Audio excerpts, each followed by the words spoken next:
और वहां पर खुदाई करना शुरू कर देता है। प्रभात देखता है कि वहां पर लकड़ी के 2 बड़े संदूक हैं और उनके अंदर से आवाजें आ रही हैं। प्रभात, प्रभात बचा लो मुझे, अगर थोड़ी देर और हो गई तो वो मुझे छोड़ेगी नहीं।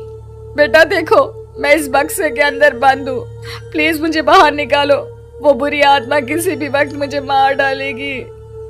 प्रभात वो दोनों बक्से बाहर निकालता है और अपनी पत्नी और माँ दोनों को आजाद करवा लेता है। लेकिन तभी वहां पर अचानक से एक बेहद डरावनी और खौफनाक दिखने वाली औरत आ जाती है।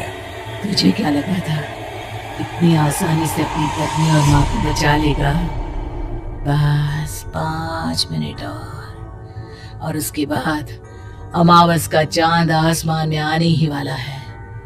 लेकिन तूने इन दोनों को बाहर निकाल लिया, अब तुझे मरना होगा।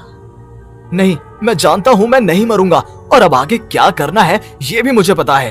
प्रभात, ये बहुत खतरनाक है, हमें मार डालेगी। प्रभात, चलो यहाँ से।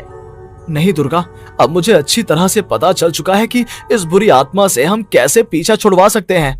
और इतना कहकर प्रभात अपने हाथ में पकड़ी हुई सिंदूर की थैली उस बुरी आत्मा के ऊपर उछाल देता है। कुछ ही देर में वो जमीन पर गिरकर राख में बदल जाती है। ये सब क्या हो रहा था बेटा? ये सब तुम्हारी लिखी हुई इस कहानी की वजह से हुआ है ना? नहीं माँ, पहले मुझे भी ऐसा ही लगा, लेकिन बाद में पता चला कि बरसों पहले हमारे इस बगीचे की जमीन के अंदर किसी को जिंदा गाड़ दिया गया था और बस उसी औरत की आत्मा हमें परेशान कर रही थी। उसी ने मेरे शब्दों में जान डालकर उस कहानी को जिंदा कर दिया था। मुझे माफ कर दो प्रभात, मैंने आपकी कहानी के साथ छेड़छाड़ की थी और उसे बदल दिया था। माफी मांगने की जरूरत नहीं है दुर्गा, तुम्हारे उस बदलाव की वजह से ही आज हम सब जिंदा हैं, क्योंकि आखिर में कहानी में वो हुआ जो तुमने लिखा था।